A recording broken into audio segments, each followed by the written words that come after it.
The marble floor, and the slap that shook the system. The sun filtered softly through the tall glass windows of Monarch Financial's flagship branch, spilling golden light across the polished marble floors.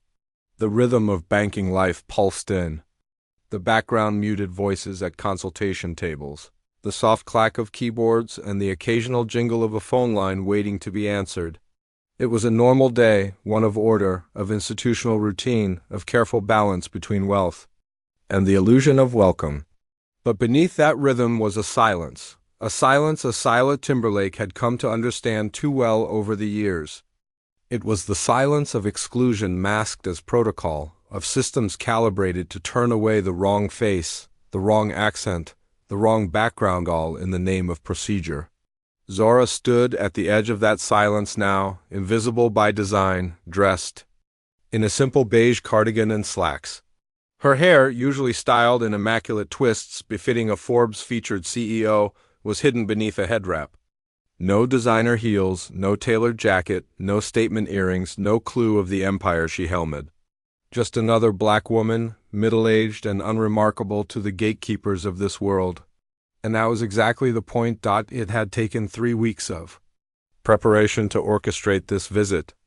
Zora had ensured that the acquisition of Monarch Financial remained unannounced, concealed behind layers of board-level confidentiality agreements and closed-door negotiations. Only the top brass of Timberlake Financial and a skeleton crew of Monarch's parent company were aware that ownership had quietly changed hands. Zora, however, wanted to see the institution not from the ivory tower of boardrooms or filtered reports, but from the ground floor. From the view her grandmother had once seen when she walked into this very bank and left humiliated, denied a modest loan despite a pristine credit history, steady income, and decades of sacrifice. That moment, decades ago, had shaped generations. Of lost opportunity, it had denied her grandmother home ownership, wealth accumulation, and the kind of security that could have rewritten the family's future. Zora never forgot it, not when she worked 3 jobs through college, not when she juggled raising a son alone after her husband's sudden death, not even when she built Timberlake Financial into a $9 billion juggernaut with clients from Wall Street to Washington. She carried that memory like an uncashed check, and today she had returned to the place where it was first issued, not for vengeance, but for truth. The bank's marble lobby echoed with prestige brass fixtures, curated abstract art, soft jazz humming through hidden speakers. But it wasn't the architecture that interested Zora. It was the people. A white man in a navy blazer was instantly whisked into a private room with handshakes and smiles. An elderly white couple was offered coffee while a banker walked them through retirement options with delicate practiced charm. Zora waited patiently in line, watching, noting. When her turn came, she approached the teller-laden fox, his name tag read young, eager, and visibly tense as she stepped forward. "Good morning," she said calmly. "I'm looking to open a checking and savings account. Possibly explore some investment services later." She handed over meticulously prepared documents under her alias Zora Jenkins. Her ID, address verification, financial statements, all pristine, all prepared. But Aiden's eyes flickered with something she'd seen many times before. "Doubt? I think our online services might be more convenient for you," he offered with a thin smile, already gesturing toward the ATM station. "It's very user-friendly. You can set everything up yourself without waiting." Zora didn't flinch. "I'd prefer to speak to someone in person. I have questions." He hesitated, picked up the phone. She heard him murmur coded language. "To someone on the other end. She's asking for account help. Wants to talk to someone? No relationship on file?" "Yes, African-American woman." "Okay," he hung up. "I'm sorry," he said, voice suddenly less steady. "All our personal bankers are with clients. It might be a long wait." Behind her, the doors opened. A white woman, polished, mid-30s, walked in. Instantly, a man in a tailored gray suit popped up from the customer service desk and strode toward her like a concierge greeting a celebrity. "Welcome to Monarch Financial. My name is Preston Reed. I'd be happy to personally help you today." The contrast was blinding. Zora had said the same words, made the same request, offered even more documentation, and been turned away with a brochure. The only difference was skin. Preston Reed returned to his desk once the other woman was seated. He didn't even glance at Zora until she stepped forward again, documents still in hand. "I understand you're the customer service manager?"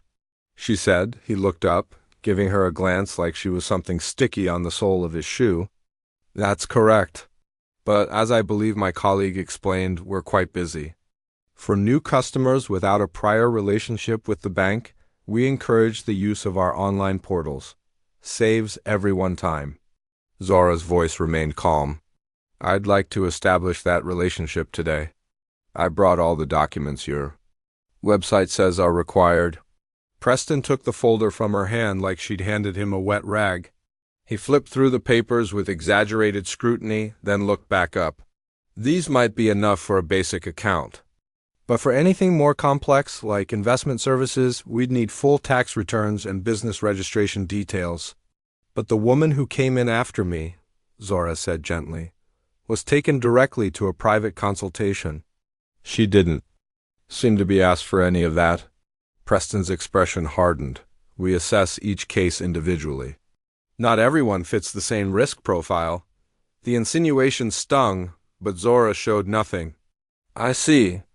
Frankly," he added with a smirk that dripped with dismissal, "if you're looking for a more relaxed experience, there's a credit union a few blocks over. Might be more your speed." Zora nodded once.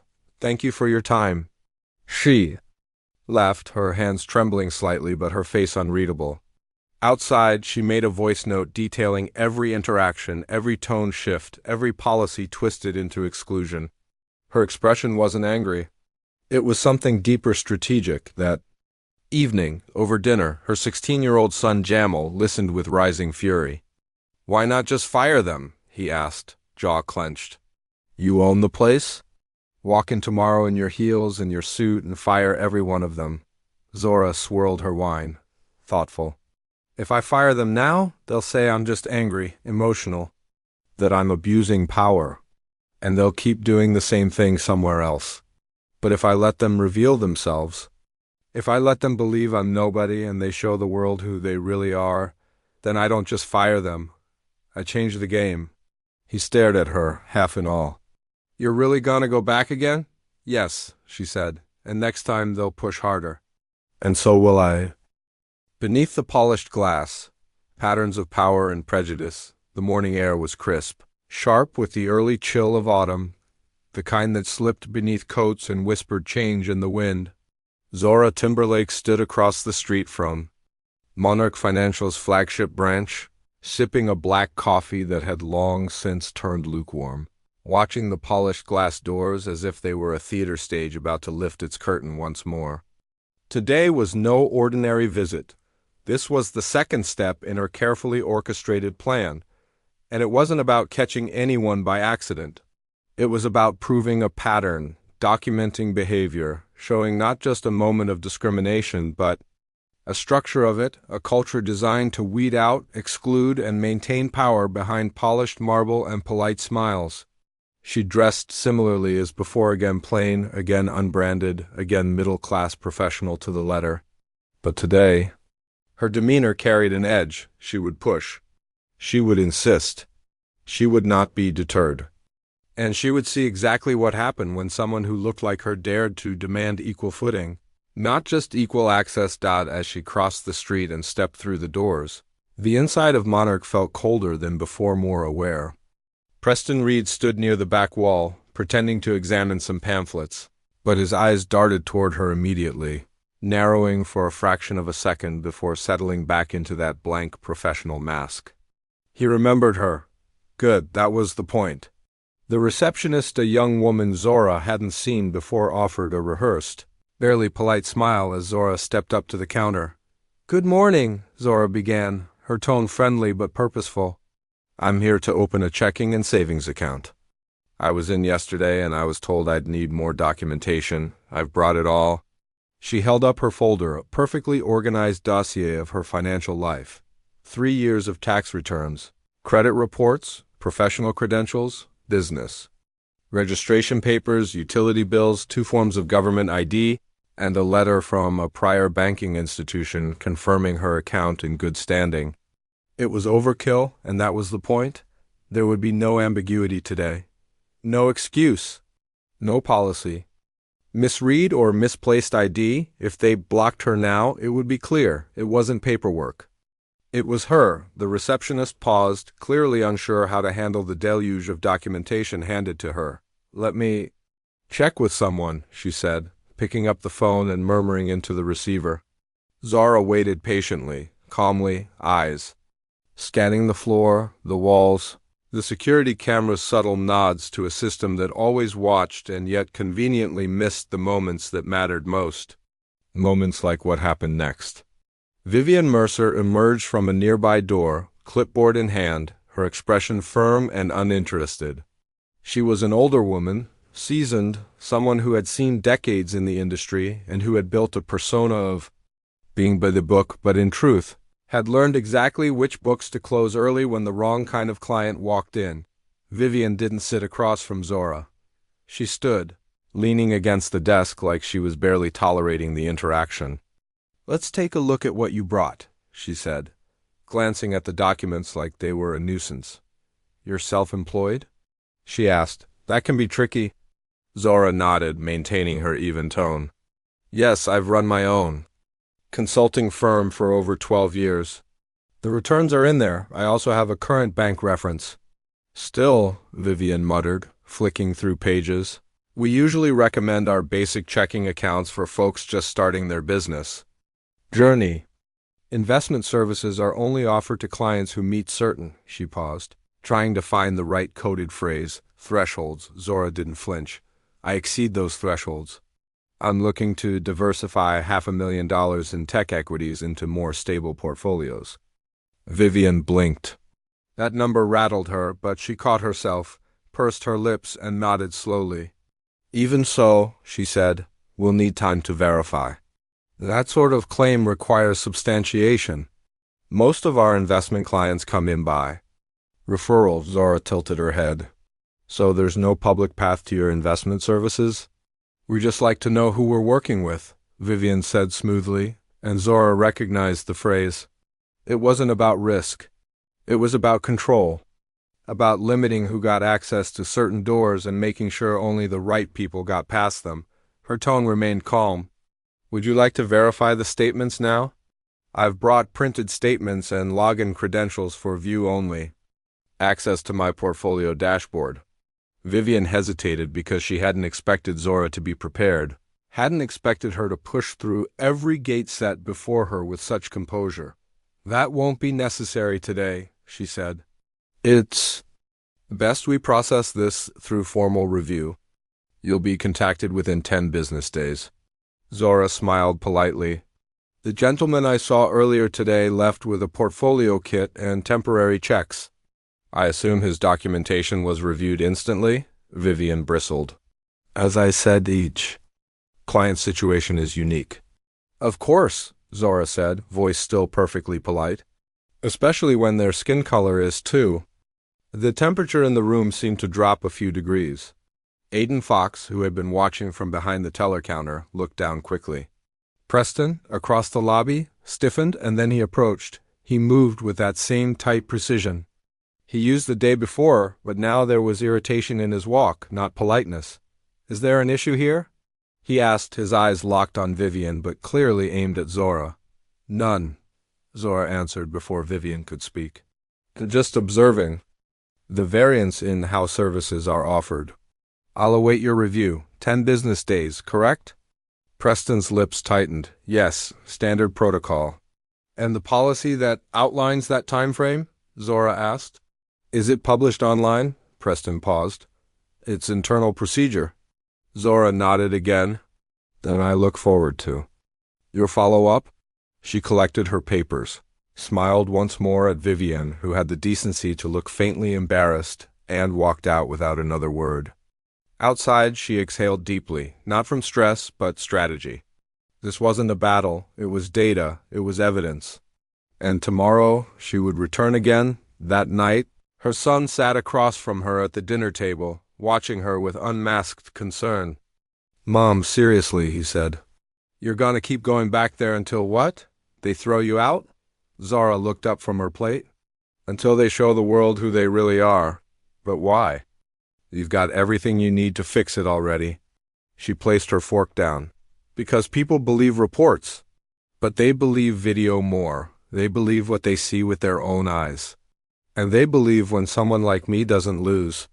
Her temper doesn't lash out, just keeps standing." He shook his head slowly. "I couldn't do it," Zora smiled softly.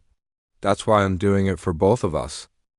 The third visit, where silence breaks and truth escapes by the time Zora Timberlake approached the familiar glass facade of Monarch Financial for the third time. The city had awakened in full color. Morning light danced across office towers, and the city's heartbeat thumped with ambition, emails, deadlines, coffee cups clutched tightly by people marching toward purpose or illusion. Zora walked slower than usual, not because she was uncertain, but because she had reached the edge of something monumental. 2 visits had revealed enough. She had seen discrimination in action: slow smiles, vague delays, excessive documentation requests, misdirected suggestions to other banks, and the tight grip of gatekeeping disguised as policy. But today was different. Today would not be quiet. Observation. Today was confrontation. Today would be the day someone overstepped and tore off the mask. It had to be. Some truths don't whisper their way into the light. They demand to be dragged, screaming for all to see. And Zora was ready. For it, she dressed more sharply that morning, still within the realm of middle-class modesty, but with intention.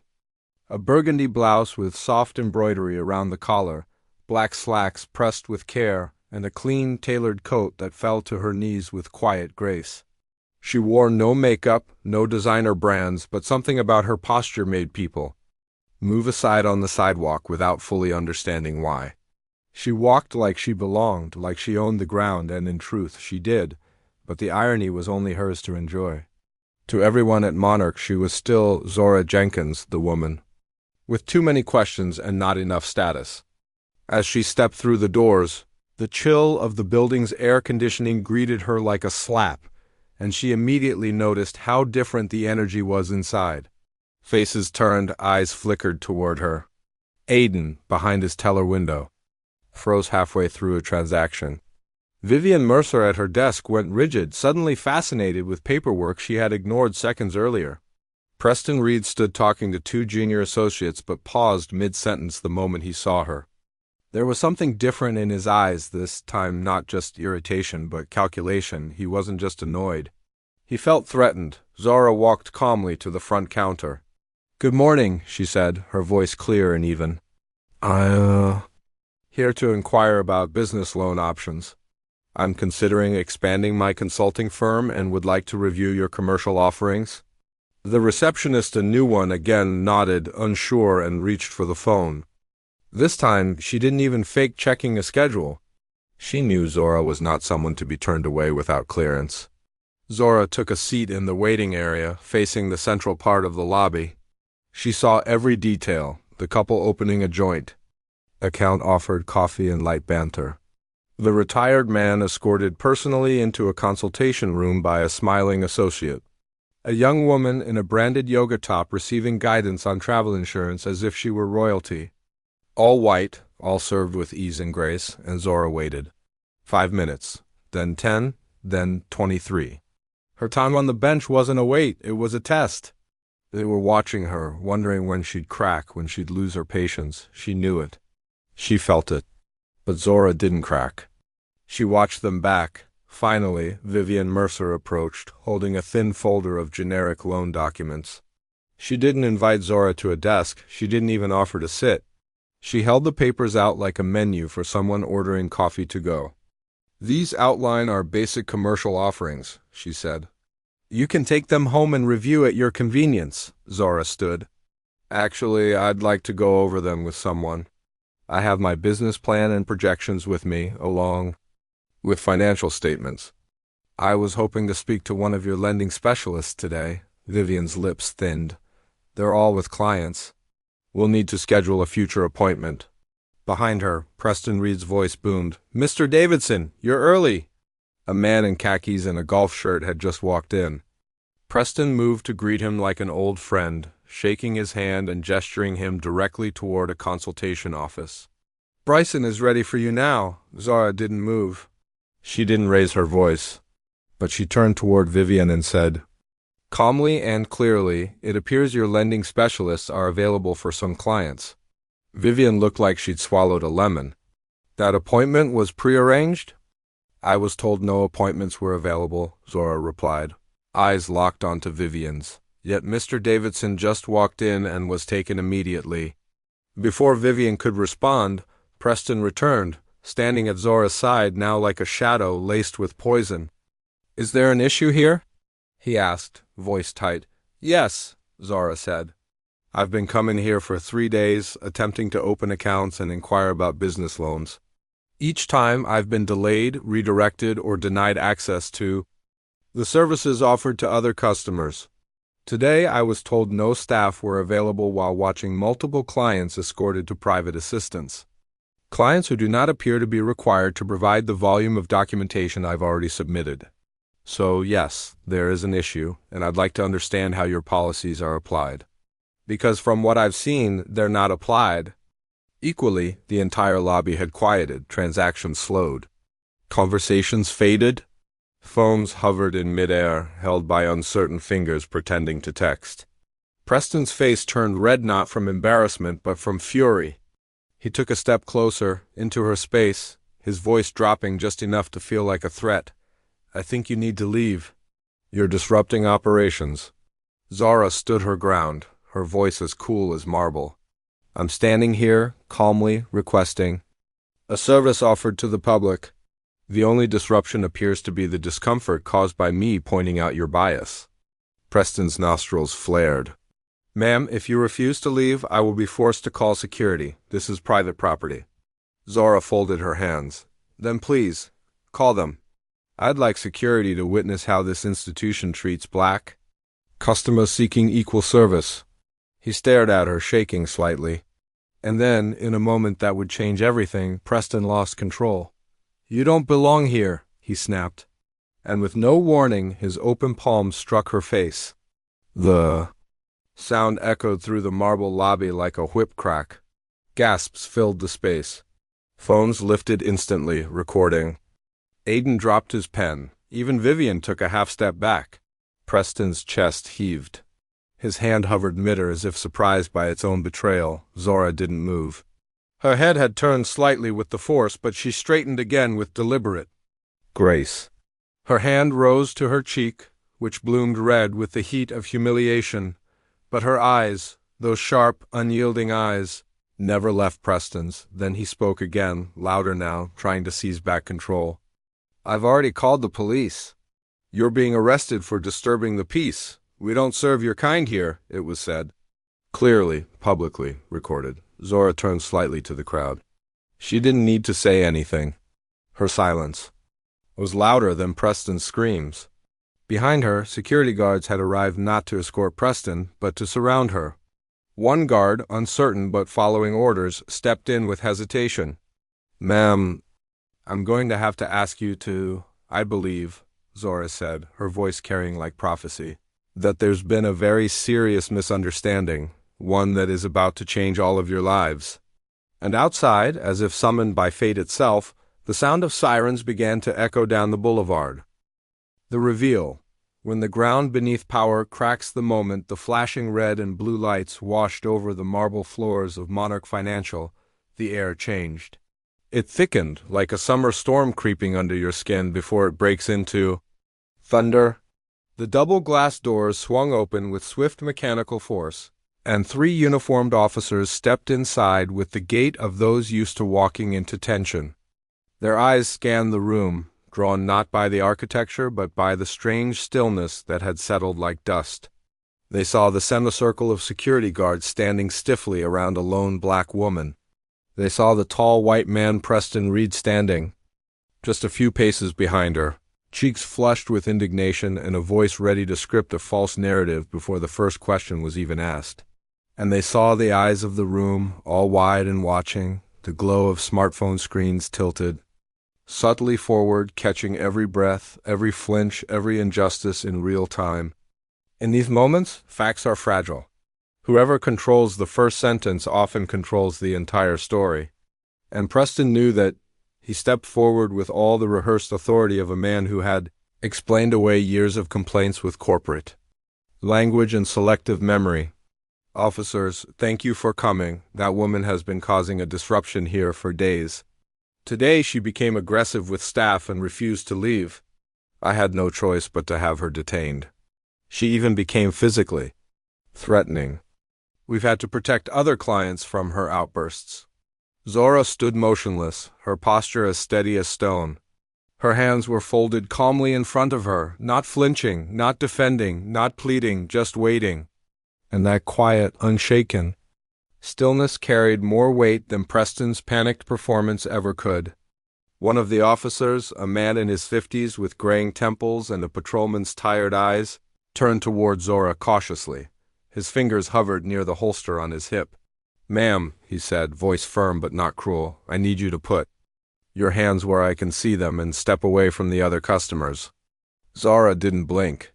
Slowly, she raised her hands to shoulder height, still calm, still composed. "I'm not resisting," she said clearly, so that everyone, including the phone's recording, could hear. "I've been physically assaulted by a member of this bank's staff after being repeatedly denied equal service. There are witnesses here and security footage that can confirm that. I respectfully ask that the footage be reviewed before you act on false accusations." The younger officer beside him shifted uncomfortably. He had caught the edge of Zora's red cheek and the murmur of the crowd. But the lead officer kept his tone clipped. "We can sort it out, but I need you to comply for now." It was at that moment that a middle-aged white woman, still holding her phone, stepped forward. Her voice trembled with nerves, but it cut through the room like a bell. "That's not true," she said, eyes fixed on Preston. "I saw everything. She never touched him. He hit her. I recorded it. You can see for yourself." A ripple of murmurs followed, then a chorus of voices began adding their witness. "I got it, too," he slapped her, said a man near the teller line. "You should check the security footage," someone else added. She was calm the whole time. The narrative Preston had tried to spin began to unravel, piece by piece. Voice by voice, truth by truth. His face, so smug just minutes earlier, paled as realization set, and this wasn't going to go the way it always had. "I demand the security footage be reviewed," Zora said again, louder this time. "And I respectfully ask for your protection, not punishment. If you believe in justice, then look at the facts." For a moment, the officers stood frozen between procedure and morality. And then, like someone flipping a switch, the younger Asian American officer stepped forward. "We're going to need access to the footage," she said to the branch manager, Bryson Walsh, who had finally emerged from his office like a man trying to crawl out from under a collapsing roof. Walsh looked between Zora, Preston, the officers, and the crowd. His mind raced with damage control strategies, none of which could catch up to the speed at which the situation was spiraling. He swallowed. "Yes, of course. I can authorize that." Preston turned toward him in disbelief. "You're just going to let them?" But Bryson cut him off with a raised hand. "We have nothing to hide, right?" Minutes later, the officers were in the security room. Phones were still recording. Preston was pacing. Zora had taken a seat, her hands still folded, her voice still absent because she knew silence now spoke louder than anything else. And then came the final push. "I'd like to make a call," she said, calmly, to the remaining officer standing near her. "I believe it will clarify things," he hesitated. "Only if you keep it on speaker." Zora pulled out her phone, dialed a number from memory, and let it ring twice before a woman's voice answered. "Yes, Miss Timberlake?" It wasn't just the name that caused a tremor in the room, it was the tone, the respect. The clarity of a high-level assistant speaking to a high-level person. Preston stiffened. Bryson glanced up from the hallway. Vivian's head jerked sideways. "Yes," Zora replied, not breaking eye contact with Preston. "Please send in the team. Bring the documentation. It's time." And as she ended the call, the entire room seemed to exhale and gasp at once, like the walls themselves had realized the weight of what was coming. 5 minutes later, the doors opened again, not for officers this time, but for power. Real power. 3 individuals entered, not in uniforms, but dressed like they lived in the boardrooms of cities that never slept. A tall black woman in her early 30s led the group, her posture crisp and her heels echoing like declarations across the floor. Behind her walked an older white man carrying a thick leather briefcase with the quiet confidence of a legal assassin, and a younger South Asian man with a tablet already humming with security logs and back-end data. They walked with the composure of people who didn't need to introduce themselves.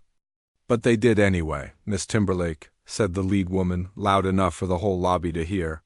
We have your corporate documentation. Legal counsel has the acquisition paperwork. Would you like us to proceed? Zora stood now, calm, unmoving, dignified. She opened the folder handed to her and pulled out a set of embossed legal documents. Her voice was crisp. To clarify for all present, I am Zora Timberlake, CEO of Timberlake Financial Group. 3 weeks ago, my firm acquired controlling interest in Monarch Financial's parent company. This branch and every employee in it now operates under my ownership. The acquisition has not yet been announced to the public for strategic reasons, but the documentation you are now holding confirms the transaction. Preston made a sound half laugh, half whimper as the papers trembled in his hands. You're lying. Zora turned toward him, gaze steady. I'm the woman you slapped, Mr. Reed, the one you denied services to, the one you called security on, the one you tried to silence with policy. And now, I'm the woman who owns the building you're standing in, the desk you hide behind, and the job you are about to lose. Bryson stepped forward, sweating now, his hands open as if in prayer. Miss Timberlake, had we known, of course, you would have been treated with the highest courtesy. She cut him off with a raised hand, her voice low and dangerous. That's the problem, Mr. Walsh. I shouldn't have to be somebody to deserve courtesy. A hush fell again, heavier now, like the weight of generations of injustice had settled into the cracks of the marble beneath them. Even the air felt different, as if the building itself was holding its breath. Then she turned to the officers, who had just emerged from the security room. Did you find what you needed? The older officer nodded slowly. Yes, ma'am, the footage is clear. We saw everything. You were calm. He struck you. Will you arrest him?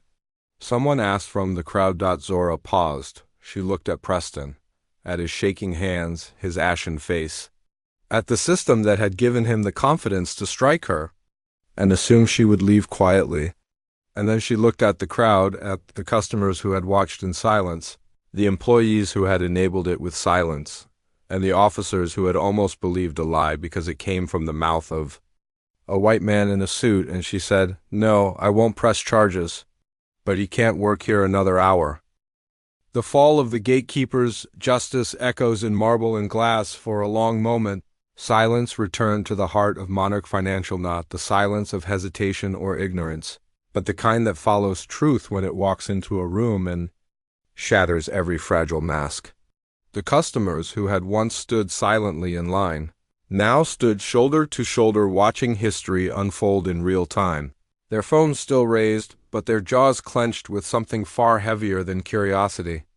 They were no longer passive witnesses to a scene. They were participants in a reckoning, and the reckoning was not gentle. Preston Reed, the man who only minutes ago had called for the arrest of the woman he had slapped, now stood with trembling hands clutching the legal documentation that confirmed a truth he could not bend or erase. Zora Timberlake was not some desperate, underqualified walk-in from the wrong zip code. She was the CEO, the owner, the very person whose name now etched itself into the foundation of the institution he thought he controlled. And that realization did not merely strip him of power, it exposed the rotting underside of every smug word, every dismissive glance, every gatekeeping smile he had weaponized against people who did not fit the profile he'd been trained to. Favor, the bank's executive team, now standing in quiet formation behind Zora, didn't have to say a word. Their presence was thunder in tailored suits, legal, operational, digital. They had come not to discuss what happened, but to act. Preston stammered, searching for oxygen in a room that no longer belonged to him. "I didn't know," he croaked, voice cracking like glass under a tire. "If I had known who you were—" Zora didn't blink. She took one step closer, not to intimidate, but to anchor the moment. "And that's the problem, Mr. Reed," she said, each word slow and weighted. "You thought you could treat me like that because you believed I was nobody. You thought I wouldn't matter. You thought I wouldn't be able to fight back. But here's what you never understood. My power didn't come from my name. It came from knowing exactly what people like you assume when they see someone like me walk through those doors." Behind him, the security guards who had once moved to arrest Zora now stood still, their expressions unreadable, their loyalties untethered from the manager they once obeyed. The lead HR officer, a woman from Zora's own executive team, stepped forward, document in hand. "Preston Reed," she said, her voice formal and without malice, "effective immediately, your employment at Monarch Financial is terminated.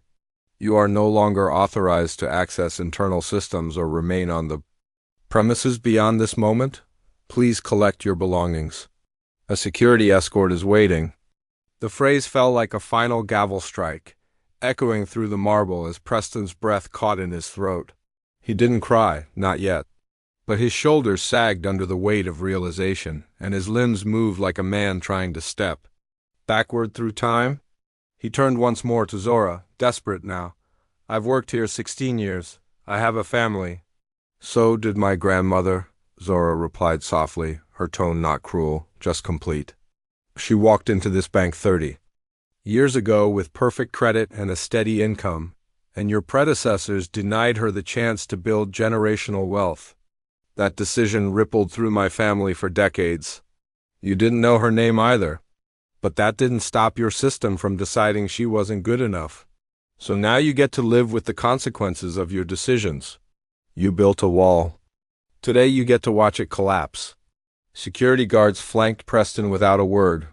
He walked stiffly toward the back offices, each step slower than the last, his reputation unraveling with every click of his solace on the tile. His name badge still caught the light, but it meant nothing now. When the glass doors closed behind him, there was no applause. Just a slow, building awareness among the staff and customers that something irreversible had just happened.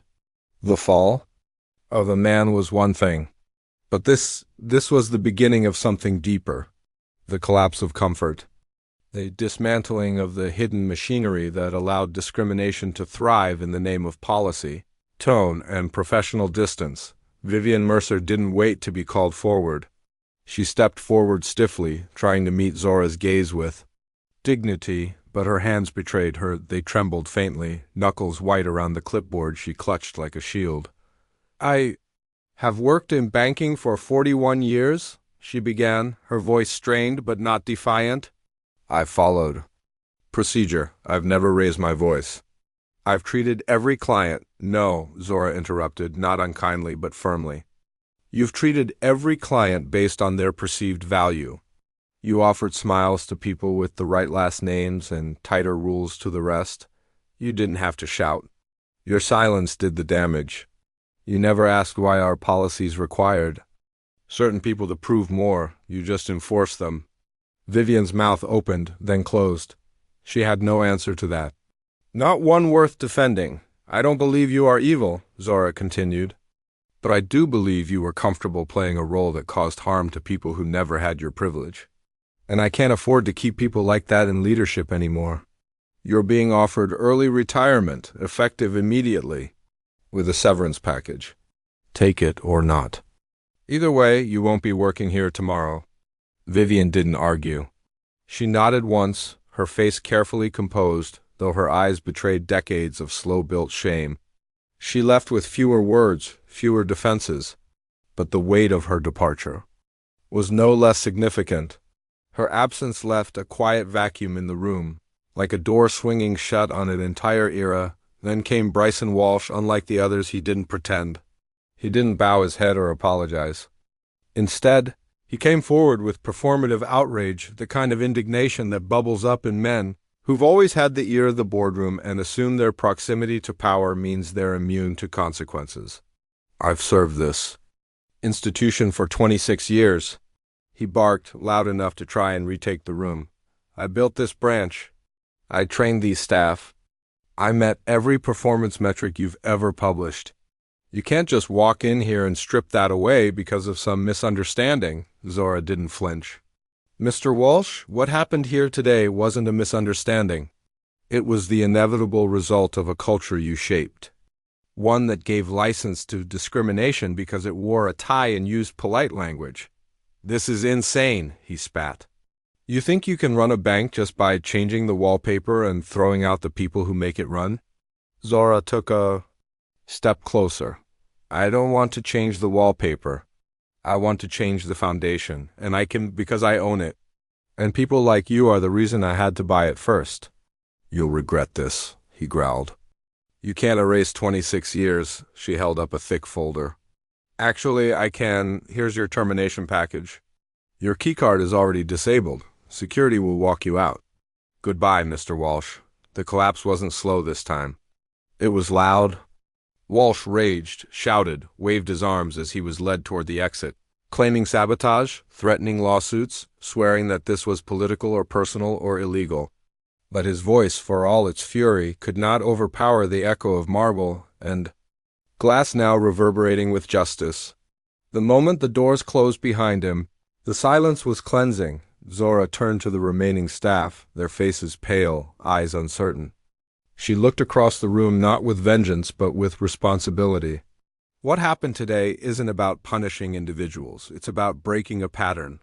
From this moment forward, Monarch Financial operates with new rules, new ethics, and a new standard of humanity. If you want to be a part of that, good. If you can't, then this is your time to leave. Because I won't allow one more customer to walk through these doors and be made to feel like less than they are simply because of how they look, where they live, or what you assume they can afford. Some nodded immediately, young tellers, new hires, people who had watched the system with silent shame. Others hesitated, caught between loyalty and uncertainty. But none dared object, not anymore. Outside, the crowd had grown. Reporters had arrived, tipped off by someone, perhaps a witness, perhaps Zora's own team. Cameras rolled as security. Footage was reviewed, customer testimonials were gathered, and the story began to spill beyond the walls of one branch. This wasn't just about Zora anymore. This was about the entire structure, how it operated, who it protected, who it excluded, and inside. Zora stood where it had all started, beside the counter where she had first been handed a brochure instead of respect.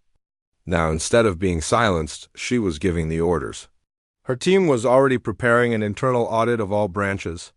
Every manager, every policy, every client record, not to punish blindly, but to rebuild transparently. The marble was the same, the glass hadn't changed. But the institution beneath it had been cracked wide open, and Zora Timberlake wasn't finished yet. From ashes to framework, the legacy that redefines a bank 6 months later, the sunlight filtering through the glass lobby of Monarch Financial carried a different hue, not just because of the season, but because the air inside the building had changed. What once stood as a symbol of exclusion and quiet elitism had been rebuilt, not just with a few policy tweaks or a corporate rebrand, but through a deep-rooted structural transformation that touched every corner of the institution. Gone were the polished veneers that masked systemic bias. In their place stood transparency, accountability, and, most strikingly, humanity. The walls no longer whispered cold superiority, they held conversations about equity. The front desk no longer served as a filter to weed out the undesirable. It was now a reception point for empowerment. The space, which had once turned away a woman like Zora Timberlake, now bore her name discreetly engraved beneath a new institutional mission: service with honor, without exception. Zora stood near the entrance that morning, not dressed in armor, but in elegance. A deep green blouse paired with a cream blazer, her natural curls falling softly around her shoulders. There was no need for disguise, no need for silence. She had walked into this building months ago as a test. She now walked through it as its architect. Her footsteps echoed not with the intent of exposure, but with the authority of someone who had chosen to rebuild instead of destroy. Around her, employees moved differently. Conversations happened with open posture and steady eye contact. Staff no longer glanced over shoulders or fumbled for excuses. They greeted clients with respect, regardless of attire, accent, or zip code. And the clients themselves, Black mothers, South Asian business owners, young white couples, immigrant families had all returned, sensing something new, something clean, like fresh air after a long rain. The metrics proved it too. Account openings had surged by 34%, with dramatic increases among previously underserved communities. Loan applications rose. Business portfolios diversified. But more importantly, the complaints stopped being about feeling unseen. And that, Zora knew, was the truest measure of success after the public fallout of that infamous incident. Captured on a dozen phones and broadcast across every major news outlet, Zora had made a bold decision. She didn't hide, she didn't settle quietly out of court. She didn't bury the story beneath legal paperwork and confidentiality clauses like most institutions would. She went public. She sat before cameras not to explain herself, but to speak truthfully about the deeper infection within American banking. She didn't name only Preston Reed or Bryson Walsh or Vivian Mercer. She named the culture, the one that had existed long before them and would survive long after if it wasn't cut out at the root. In a series of televised interviews, op-eds, and industry forums, Zora spoke plainly. She told the story of her grandmother, Eloise Jenkins, denied a home loan at this very branch 3 decades ago. She told the story of coming back, not for revenge, but for validation. She revealed her plan to overhaul not only Monarch Financial, but to challenge the entire industry's broken playbook, one full of coded language, discriminatory lending maps, and silent barriers. It had been brutal at first. Not everyone in her own company supported the move. Shareholders feared backlash. Advisors urged private resolutions. Competitor banks released statements of solidarity while discreetly trying to poach Monarch's nervous clients. And for a brief moment, it looked like the entire institution might shatter under the weight of visibility. But Zora knew better. Visibility was not the threat. It was the disinfectant. So she did what others feared. She opened the doors, literally and metaphorically. She hired a third-party ethics firm to audit every policy and practice. She published the findings in full. She hosted live Q&A sessions with account holders, gave voice to every complaint ever filed and even the ones that weren't. She sat across from community leaders and activists and bankers and critics and listened, not to respond, but to understand. Then she moved. Within 3 months, Monarch Financial rolled out the most aggressive anti-discrimination reform package in the industry. It abolished zip code-based lending algorithms, a disguised form of redlining still in use by most major banks. It replaced relationship value scoring systems, which gave preferential treatment to wealthier clients, with transparent, behavior-based assessments. It standardized documentation policies so no manager could request more just because a client didn't look wealthy. And most revolutionary, every branch manager and senior staff member would now be reviewed not only by executives, but by community feedback panels formed of real customers, real neighbors, real people. But Zora didn't stop there. She understood that policy meant little without people, so she began reimagining her hiring process. Recruitment no longer focused solely on Ivy League pedigrees and 5-year investment bank resumes. Now it prioritized empathy, lived experience, multilingual fluency, and community involvement. Every new hire, regardless of position, would undergo racial bias training, financial equity workshops, and historical education on discriminatory banking practices. Promotions were no longer based solely on sales metrics, but included ethical conduct, community engagement, and customer satisfaction reviews. It wasn't just a new bank. It was a new idea of what a bank could be, standing in that lobby now. Watching a Latino small business owner shake hands with a black loan officer over an approved community redevelopment project, Zora felt something shift inside her. This wasn't just about her anymore. It never had been. It was about her son, Jamal, now preparing for college with aspirations to study public policy. It was about Eloise Jenkins and every grandmother denied stability. It was about the black boy turned away from an account opening. The immigrant told to try the bank down the road. The family in hoodies who were directed to the ATM rather than the teller. It was for all of them. And in that moment she knew this was the legacy she would leave behind. Got her phone buzzed. It was a text from Desiree, her chief of operations. Community meeting at 2 p.m., all 3 branches reporting full attendance. Media request came from CNN. You want it? Zora smiled. Not today, she replied. Let the story speak for itself. Before stepping into her office, she paused to straighten the same frame that had once hung crooked behind the customer service desk.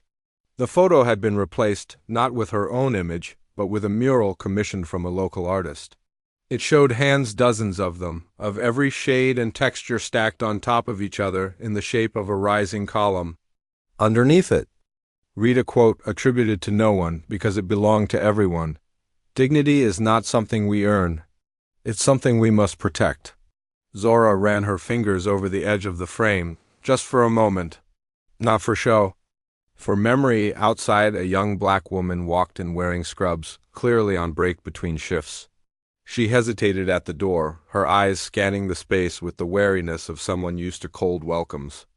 Zora turned and smiled, not with authority, but with recognition. She approached gently. First time here? She asked. The woman nodded. Yeah, I need to open a checking account. Zora didn't say who she was. She didn't flash a title or demand respect. She simply gestured toward one of the new relationship officers nearby. We're glad you came. You're going to be treated right. And, as the young woman stepped forward, still cautious, still unsure but no longer invisible, Zora stepped back. Her work was just beginning.